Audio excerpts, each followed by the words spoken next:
with the Clippers. They lose in the first round. They haven't had much success in the Kawhi, Paul George era. So I'm kind of wondering, what do you think should happen next for the Clippers now that they're eliminated from the playoffs? I think they should diversify in that, like, I don't know if the 3-star formula works anymore. Not with the salary cap the way it is. So if you're going to commit, like they've already committed to Kawhi,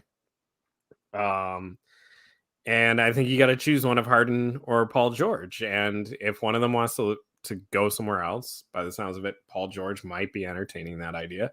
I think a sign and trade is the best way to go. And I don't think you go for a star. I think you go for a bunch of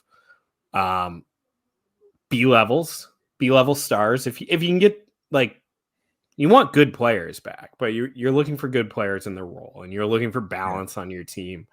And I think that's the way to build an NBA team for a championship right now, unless you're building through the draft like OKC has. And you, but I look you just at stumble on 3 stars. Yeah.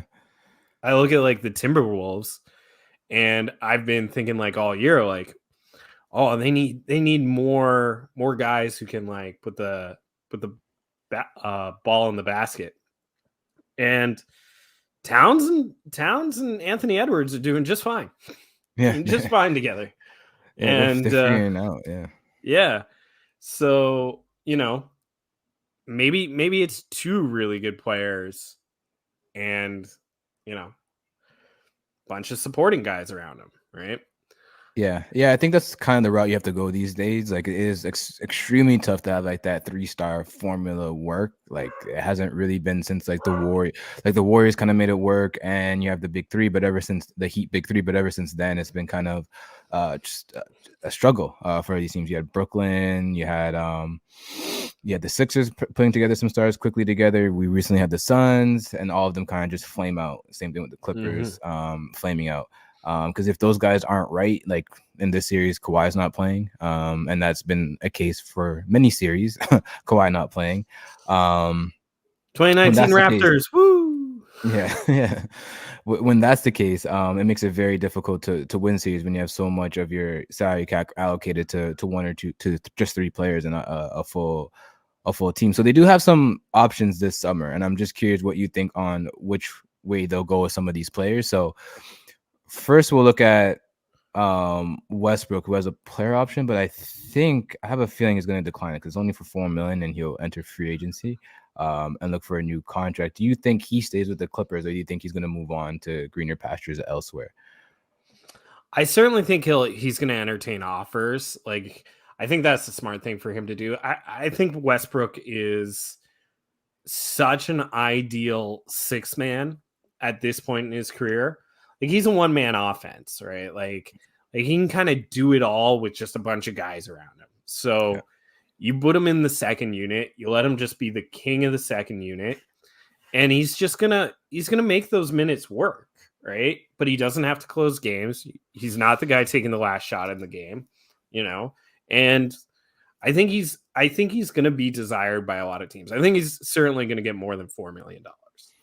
Yeah, I think he really built up his rep this year, like stepping back, taking that 6-man role, and kind of doing what he needed to do for the team, being kind of a role model, a leader in that locker room. I think what he did this season is really good for him and for his prospects of getting a contract.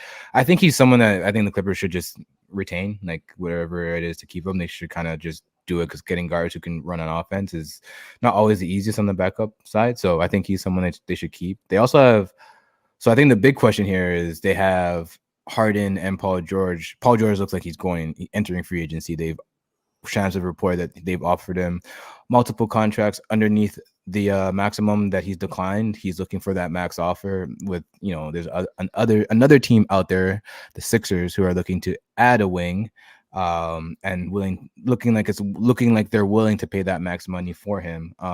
So between Harden and Paul George, you think they should just keep one of them? Which one do you think they ultimately keep?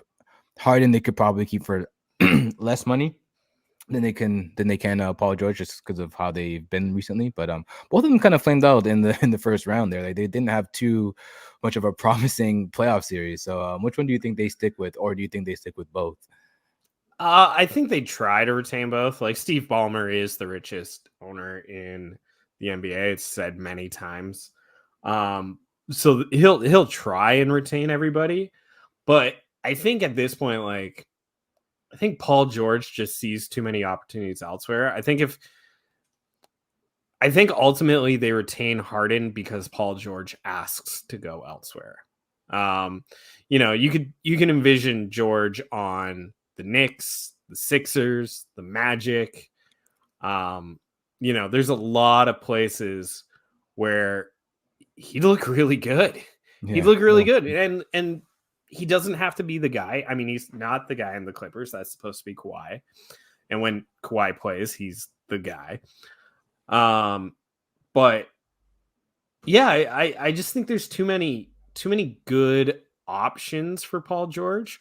Like Paul George could go to the Thunder and look good, right? yeah. I mean, that would be actually a really sweet one. Right. Um, so I think teams are going to come courting, and at that point, George is going to ask to go, if not just leave in free agency.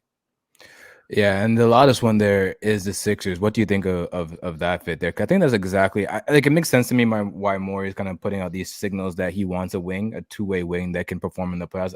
Perform in the playoffs is to who you ask. Paul George may or may not be that guy, but presumably he is that guy. Like he is an elite player. He's an elite two-way player who can have his moments in playoff situations, playoff settings. Maybe sometimes he falls a little short, but he does have that in him.